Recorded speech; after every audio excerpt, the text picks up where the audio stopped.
Oke, assalamualaikum warahmatullahi wabarakatuh. Bertemu lagi dengan saya Joendi Asgar yang kedatangan tamu kita kali ini bersama dengan Aksi Cepat Tanggap atau ACT Kabupaten Garut. Aksi Cepat Tanggap ini adalah sebuah organisasi non-government atau NGO yang khusus terjun di dalam aksi kemanusiaan. Nah, kita akan mencoba ngobrol dengan bapak-bapak ini dari ACT ini. Apa nanti yang akan menjadi pembahasan kita kali ini adalah aksi kemanusiaan yang selama ini menjadi prioritas dari ACT ini. Nah, selamat siang bapak-bapak. Assalamualaikum warahmatullahi wabarakatuh. Saya Dani. Saya kebetulan sekarang di ACT itu sebagai branch manager, Pak. Itu dan yang di pinggir saya itu Kang Adi, Ustadz Adi, kayak itu. Beliau head volunteer ACT sekaligus ketua harian MRI. Itu. Apa itu MRI? Masyarakat Relawan Indonesia. Masyarakat Relawan Indonesia. Relawan Indonesia, Pak. Nah, gitu. Pak Ketua. Pak Ketua yang nyebutnya atau Pak Kepala? Nggak bebas saja. Bebas saja. Abis sambilan bebas. Selama ini apa sih yang menjadi prioritas garapan nih di ACT itu sendiri, Pak? Mungkin pertama kita ACT itu sejauh mana ya mungkin Pak? ACT itu merupakan NGO, Pak. Jadi NGO atau LSM yang berfokus dulu kalau di 2005 karena didirikan di 2005, Pak.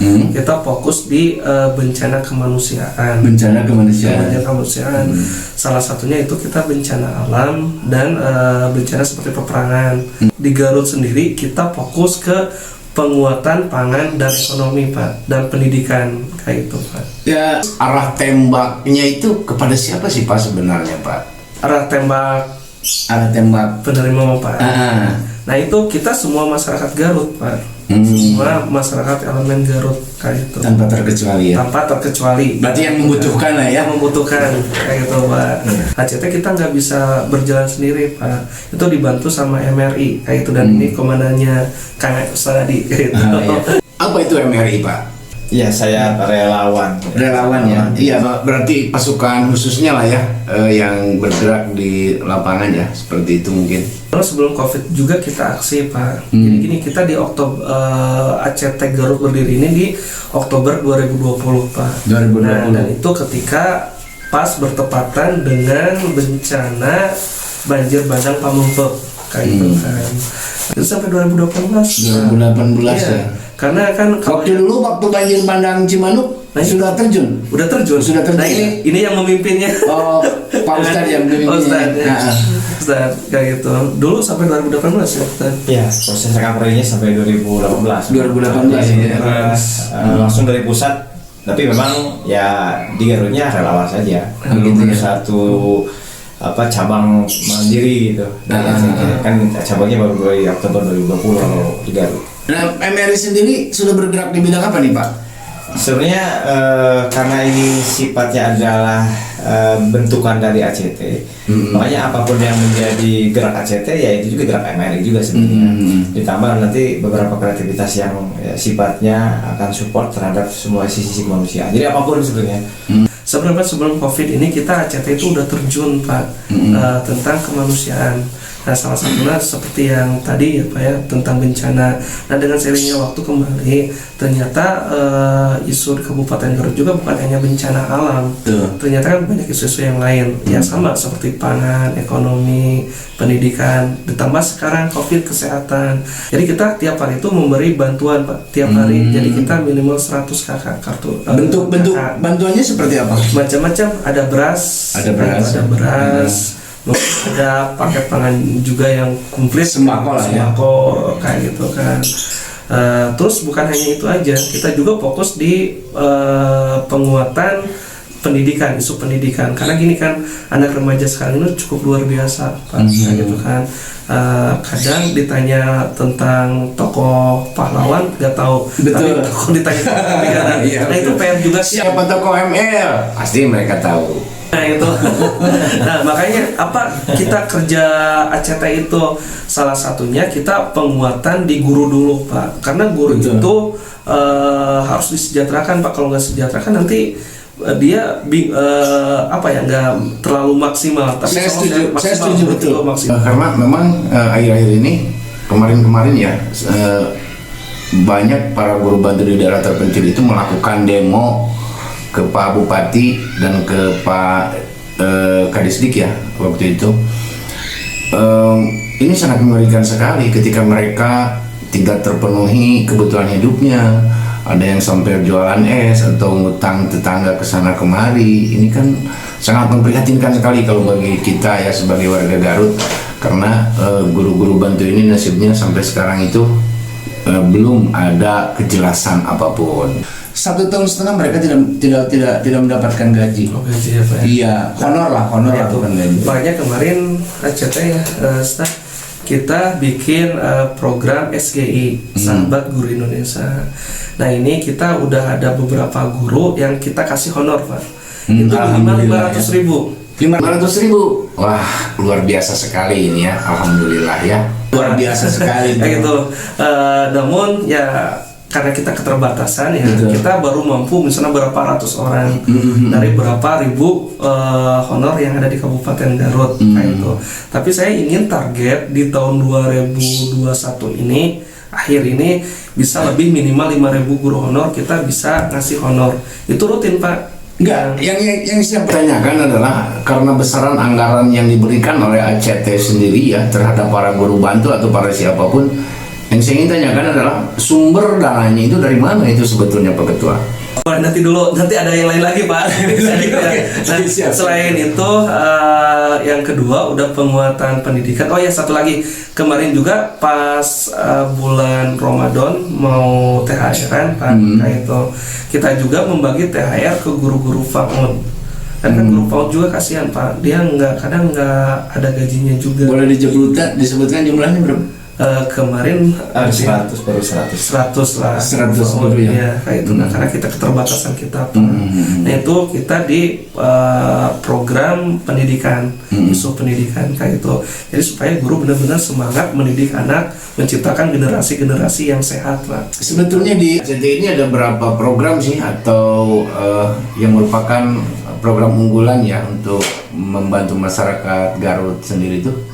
Banyak Pak. Banyak ya. Yang lebih prioritas itu sekarang. Itu disesuaikan dengan isu lokal Pak. Oh gitu ya. Ketika ada isu sesuatu kita bikin program Pak. Sebenarnya kita di COVID itu tadinya nggak ada, tapi kita bikin program kayak gitu.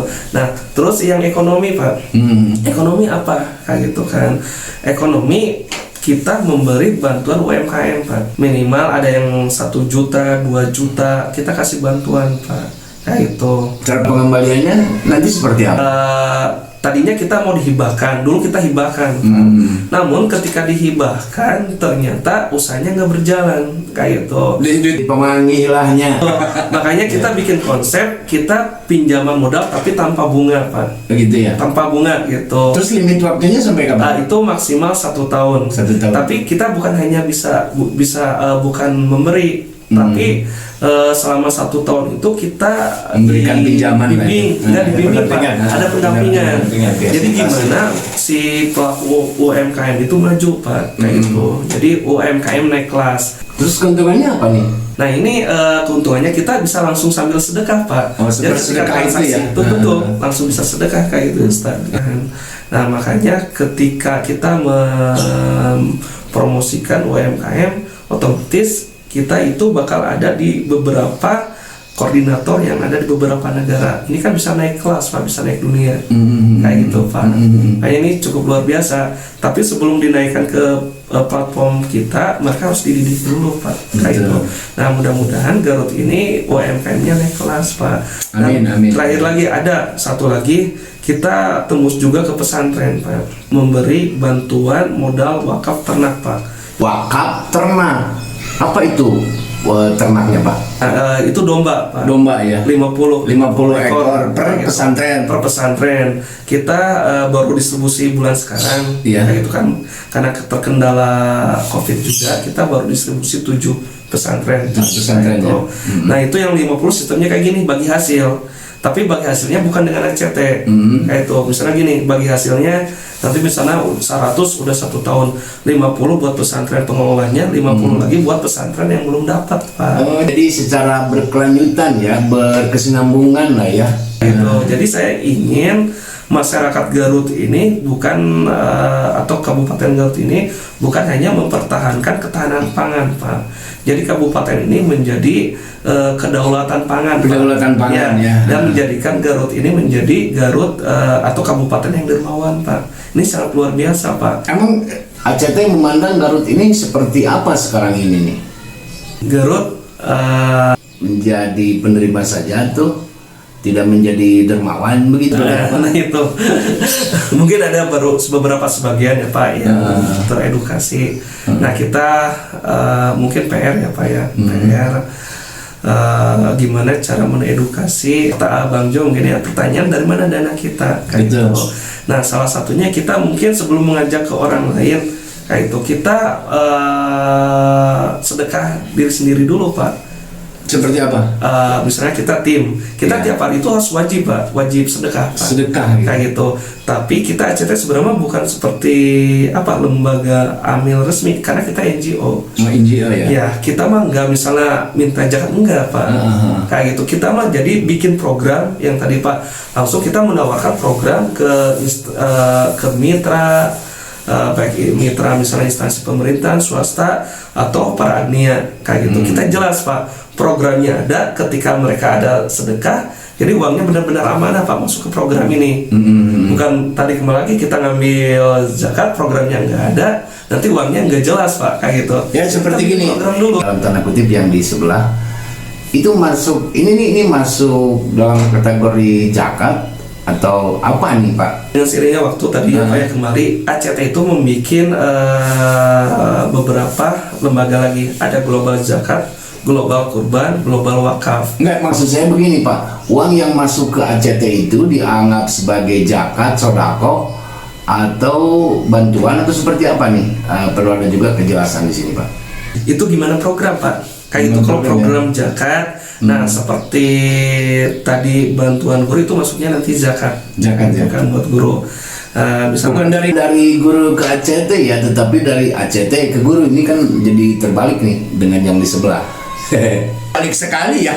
Misalnya ada rencana sebentar lagi kita akan kurban, kayak itu kita punya global kurban, kayak gitu Pak, langsung global wakaf. Nah seperti air minum, nah beras-beras yang dibagi juga kayak itu Pak, itu dari global wakaf Pak. Dari global wakaf. Jadi ya? dari beberapa donatur mungkin ya Pak ya, atau agnia, kita membuat suatu pabrik atau industri lumbung pangan Pak, kayak gitu.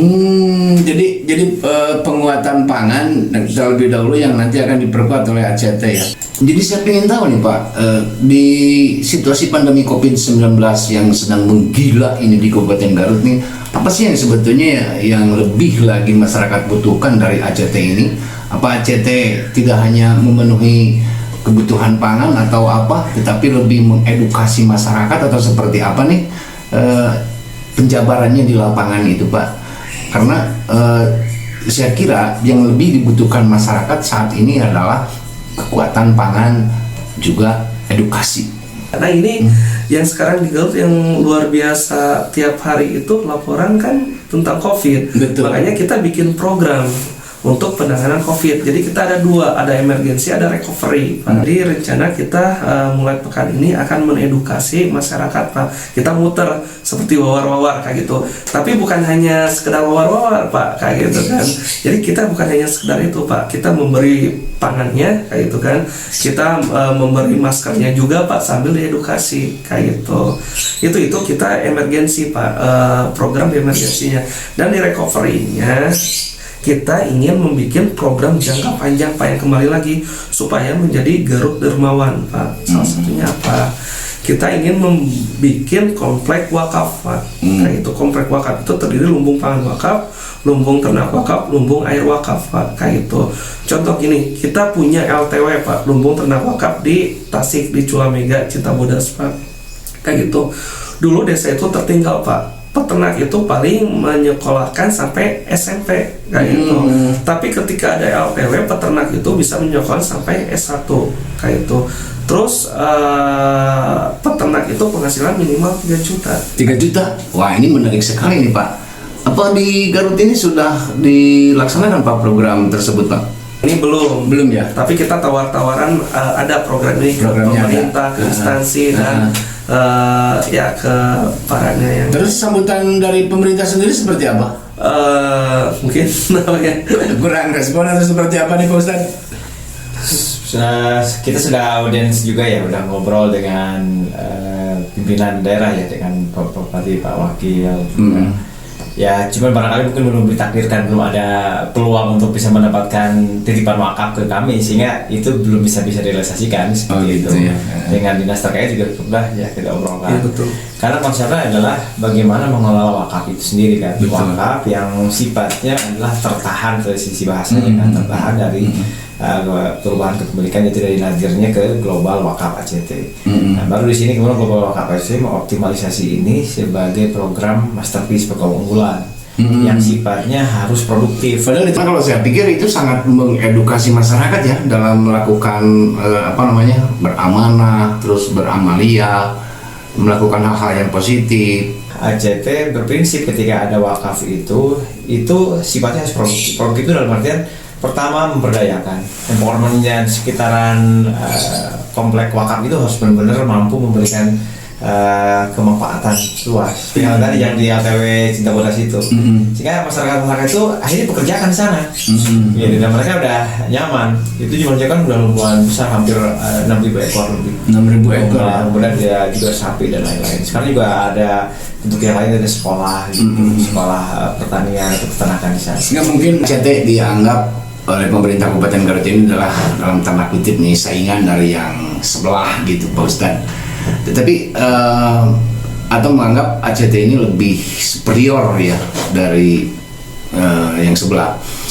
Dan kemarin juga saya sempat mendengar bukan mendengar lagi karena sudah ada di berita ya, ACT ini memberikan bantuan untuk Kecamatan Mekarmukti ya. Yang saya heran dan ingin saya tanyakan adalah ketika ada seorang pejabat di sana ya yang sebagai ketua UGIS di Kecamatan Mekarmukti itu kok bisanya meminta bantuan kepada ACT. Sebetulnya masalah itu sih sah-sah saja. Tetapi ini kan menjadi sebuah catatan juga buat kami ya. Kemana sih peran yang sebelah gitu kan? Kenapa harus ACT sih gitu? Itu yang mungkin menjadi pertanyaan dari kami sebagai media. Ya mungkin bukan superior, tapi barangkali mungkin selagi ada ya bisa kita supply yang Tapi itu tidak menjadi masalah ya buat ACT. Ya prinsipnya bagi kami memang namanya dunia kemanusiaan itu adalah dunia yang memang harus terus bergerak ya. Betul. Dan ya bagi kami memang mencari program, kemudian juga mencari kepercayaan itu penting. Dan yang menjadi pembeda antara ACT dengan yang di sebelah itu adalah karena yang di sebelah itu biasanya meminta atau memotong dari gaji atau dari tunjangan profesi guru dan ASN lainnya ya di beberapa SKPD. Ini yang mungkin menjadi pembeda antara ACT dengan yang sebelah gitu, yang didukung oleh pemerintah kabupaten. Ini yang menjadi pertanyaan kami selama ini. Implementasi kemudian juga pertanggungjawaban publik yang benar-benar akuntabel itu hal yang sangat prinsipil sekali. Saya juga mendengar ada informasi yang masuk ke saya bahwa Bapak Kadisdik kita yang terhormat Bapak Totong ya juga meminta bantuan ke ACT kan. ini patut dipertanyakan karena selama ini TPG dari tunjangan guru itu yang paling besar tentunya di SKPD Distrik ya Kabupaten Garut. Kemana yang selama ini sudah dipotong gitu kan? Kenapa harus meminta bantuan lagi ke ACT? Kan sudah ada yang sebelah dong. Itu aja diberdayakan ya Pak Kadis. MRI itu sebenarnya lembaga yang berbasis sukarelawan. Mereka ya yang mau hadir sebagai pelaku yang hadir untuk memberikan ruang kepada orang lain bahwa orang lain itu harus dibantu oleh kita. Untuk rekrutmen bagi anggota-anggota MRI ini seperti apa sih Pak? Mekanismenya juga syarat-syarat yang terpenting untuk menjadi seorang anggota dari MRI itu apa sih? Apa ada syarat khusus atau seperti apa nih Pak Ustadz? ACT mengajak siapapun menjadi relawannya itu dengan sifat terbuka atau terpaksa dan tidak pernah menjanjikan apapun. Oh, masuk jadi ACT nanti bakal mendapatkan ide itu. Enggak. Bakal benar gitu. Bakal motor trail. Enggak seperti itu. Nah, akhirnya sifatnya terbuka. Siapapun bisa menjadi anggota MRI, sukarelawan dari ACT itu sendiri. Dan anggota-anggota MRI ini berasal dari kaum milenial ya. Kita sangat berharap dari semua segmen. Nah, semua segmen karena apa? Kita membuka orientasi via Zoom ya untuk mereka terlibat dan mengenal bagaimana MRI, dan kemudian kita akan melibatkan mereka dalam event-event kemanusiaan seperti itu. Betul sekali. Ya. Tepat sekali Pak Ustadz, karena yang saya lihat sekarang ini adalah para kaum muda ini kan ada yang mengatakan menjadi kaum rebahan itu adalah lebih baik ya di pandemi COVID-19 ini. Tetapi alangkah lebih baiknya kalau mereka bisa berjibaku dengan RMI dan ACT bahu-membahu dalam misi kemanusiaan ini. Dan ini adalah sesuatu yang akan bernilai positif juga buat mereka dan juga buat masyarakat. Kita ada 3 gerakan seperti dari MRI itu. Pertama, gerakan kerelawanan. Ya. Jadi bagi kita ternyata membangun semangat kerelawanan itu adalah menjadi modal dasar membangunkan kembali macan tidur bangsa Indonesia. Betul. Karena jiwa relawan itu jiwa para pahlawan. Gitu. Betul. Nah, itu yang pertama. Yang kedua adalah jiwa kedermawanan.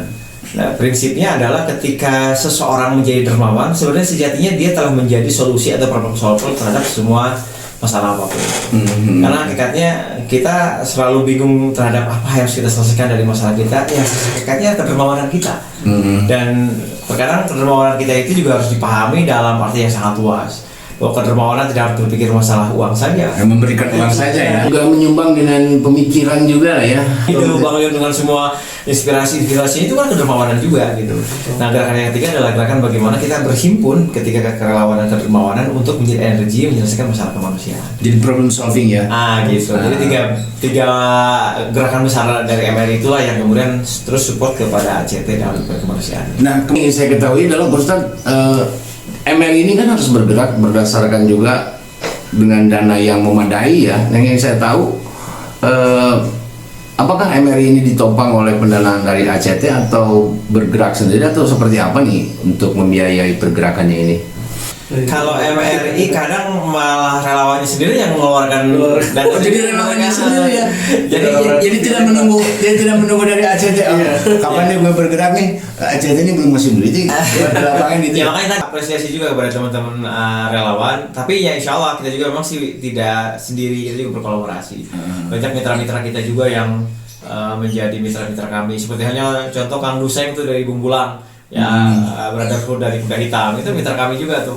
Ya, dari komunitas-komunitas yang lainnya itu menjadi mitra kami untuk memperbesar event-event kemanusiaan tadi gitu. Betul. Ya, karena yang namanya masalah kemanusiaan bukan masalah kecil. Bukan masalah kecil. Orang, keterlibatan banyak orang, ya gitu, seperti itu.